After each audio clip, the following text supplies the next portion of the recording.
Nesse caso, a chave do Pix é um CNPJ. 18.463, 18.463.148/1000 ao contrário, -28. 18.463.148/1000 ao contrário, -28. Então, essa é a chave do Pix se você quiser fazer essa doação via ONG Gerando Falcões, com o apoio aqui da Jovem Pan, do grupo Jovem Pan, além também da Cruz Vermelha. Agora são 7h03. A presidente do PT, Gleisi Hoffmann, parece que ainda não digeriu uma série de críticas. Temos aí as informações daqui a pouco. Deixa eu só buscar, daqui a pouco vou trazer essa informação. Mas o fato, a gente está vendo as imagens da Gleisi, que não compareceu ao evento depois das críticas que recebeu aqui. Deixa eu só buscar essa informação que eu ainda não a encontrei aqui. O deputado Marcelo Quaquá, do Rio. Sim. Que foi, né, que fez aquela foto com o Pazuello, o general Pazuello. Ele foi criticado pela Gleisi. A Gleisi disse para ele que tudo tem limite, ou seja, não pode tirar foto com o Pazuello. E ele respondeu para a Gleisi. Ele chamou a Gleisi de fascista, nazista e jumenta. Foi assim que ele se referiu. Ele é um deputado do PT, o vice-presidente do PT. Ele respondeu em vídeo chamando a Gleisi de fascista, nazista, idiota e a comparou a jumenta. Cadê o movimento feminista? Exatamente, ele respondeu, porque ele não aceitou a crítica dela. E o Quaquá tem um camarote na Sapucaí. E esse camarote, nem a Gleisi, nem o Marcelo Freixo aceitaram pisar nele. A história, resumidamente, é essa. Então, ela foi convidada para esse camarote do Quaquá, ela não foi, da mesma maneira que o Freixo se negou a ir ao camarote do Quaquá e preferiu ficar no camarote Arara da Sapucaí, depois de desfilar com a Margarete Menezes na Mangueira. Mas foi isso. Na semana passada, a Gleisi e o Quaquá tiveram uma briga pelas redes sociais bastante baixa. O deputado é o Washington Quaquá. Exatamente. Né? Bom, e ele, vamos lá, usar as expressões aqui que o Pavinato já nos antecipou. Os críticos, inclusive do partido, né? Que reclamaram da foto dele com o ex-ministro Eduardo Pazuello, ministro da Saúde, na gestão Bolsonaro. Deputado eleito, né? O Pazuello, né? Foi deputado eleito, né? Vamos lá. Ele chamou os críticos de... Olha que coisa interessante. Um deputado do PT chamou os outros de stalinistas. Joseph Stalin foi quem justamente mudou completamente a lógica do socialismo e do comunismo dentro da União Soviética, e naquele momento virou um regime completamente sangrento, tá? Por isso que chamar alguém de leninista é uma questão ideológica, chamar alguém de stalinista é uma ofensa dentro até das esquerdas, mas vamos lá. Chamou de stalinistas, idiotas, e depois os comparou a um jumento. É exatamente isso. Eu tô aqui, confesso que eu estou embasbacado com isso. Jumento. Agora, me espanta a omissão do movimento feminista nessas horas, né? Porque uma mulher foi ofendida publicamente. Cadê? Mas também quando teve aquele episódio do grelo duro, vocês lembram? O Lula. Aquilo foi tosco, aquilo foi abjeto. E o silêncio das feministas. Inclusive, eu não lembro se foi a Gleisi ou a Maria do Rosário, eu não lembro, que falou assim, não, mas é o jeito do Lula falar, ele tem essas expressões. Agora tem as falas daquele ator, o Nilo do Lixão da Mãe Lucinda, Zé de Abreu. Tem as falas dele também, que para essas falas... mas aí é tudo... uma palavra. Aí contemporiza. Quer ver? Ô Zé, vamos lá, vamos pegar pelo lado imagina se fosse o Bolsonaro. Ô Zé, tudo é relativizado dependendo de quem para quem, não é assim que funciona na política, Zé? Exatamente. É uma situação...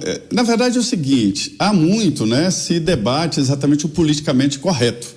E essa política, o mal do bem, né, ela acha que tudo é incorreto ou politicamente incorreto quando é dito do outro lado. É assim que Lula fala num corredor de viados, né? A transgay, transviado, que ligando uma cidade na outra, que eu não vou ficar aqui taxando cidades disso ou daquilo, né?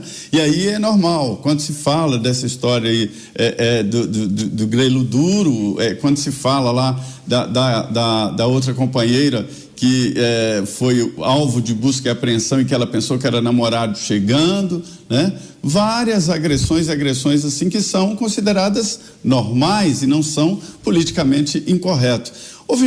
Eu até confesso que gostei desse debate para dar um freio e dizer, olha, o politicamente correto tem limites, sim, tem limites, senão a vida fica insípida demais. Eu costumo dizer que uma famosa peça de teatro e de literatura infantil deveria se chamar, a partir do politicamente correto, né, de a brasileira de origem europeia e os 7 prejudicados verticalmente, né? Porque são todas palavras que acabam atacando pessoas.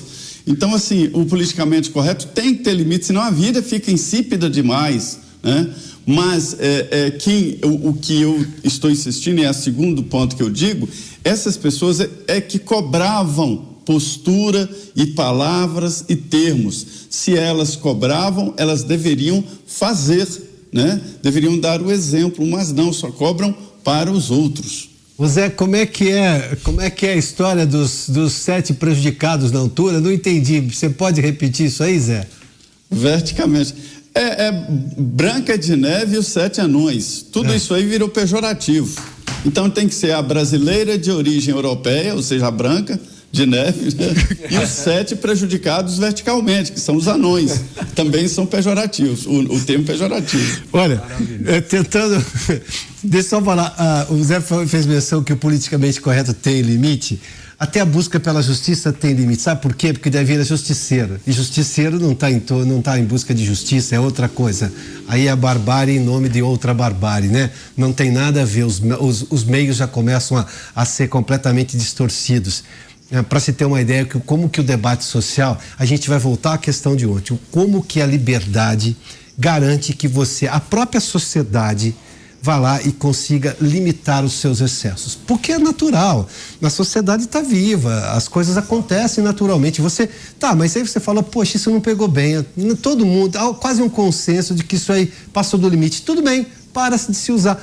Quantas expressões desde os anos 80 as pessoas usavam, deixaram de usar, porque, naquele tudo bem, mas isso tem que ser um consenso natural. Vindo de baixo para cima. Não é a Procuradoria Nacional em Defesa da Democracia que tem que vomitar o que pode, o que não pode, e se você discordar, numa ofensa à lógica do Ministério Público, porque Procuradoria tem que entender que é o quê, né? Que na verdade responde à Advocacia Geral da União, vai lá e usa a estrutura do Estado para reprimir a quem ela discorda. Eu não sei, mas no atual estágio a democracia ela está tão escondida que a Procuradoria vai continuar procurando, vai achar mesmo.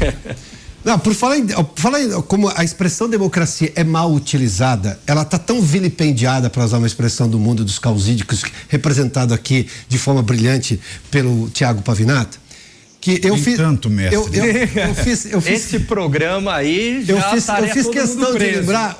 eu fiz questão de lembrar hoje à tarde como é que se chamava a Alemanha Oriental. A Alemanha, que era comandada primeiramente pela Rússia na divisão depois da Segunda Guerra, a Alemanha Oriental, que era comandada pela Rússia, depois pela União Soviética, onde você não tinha nenhum tipo de liberdade. Sabe como é que se chamava aquela Alemanha formalmente? República Democrática da Alemanha. RDA. A Coreia do Norte. RDA. A federativa, né? Que era a Alemanha que ficou com os aliados, onde você tinha todas as liberdades, e quando caiu o muro, você descobriu onde é que estava o desenvolvimento, onde estava o atraso, né? Para deixar muito claro como que essas coisas são tão... Eu não sei por que se perde tanto tempo com debate dessas coisas, porque as evidências são tão grandes. Essa chamava-se República Piotr, Federativa da Alemanha. Piotr. Pois não. É isso aí, Piotr, é igual a história de pensão familiar. Se você vê familiar, não vai não, que não é não. Pensão familiar, corra. É igual o nome de bairro, sabe?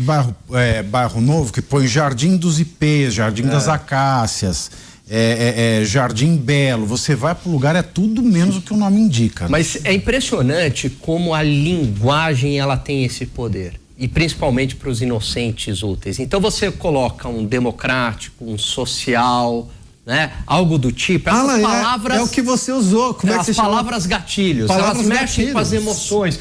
E aí, fez menção disso ontem disso, você comete atrocidades. Você passa por cima, usa o rolo compressor. Estou fazendo isso em nome da democracia. Estou fazendo isso pela justiça social. É impressionante como algumas pessoas se apegam mais à narrativa, a palavra, a boa intenção, do que o fato concreto e a realidade. Aliás, tem um lugar que de boas intenções está cheio, né?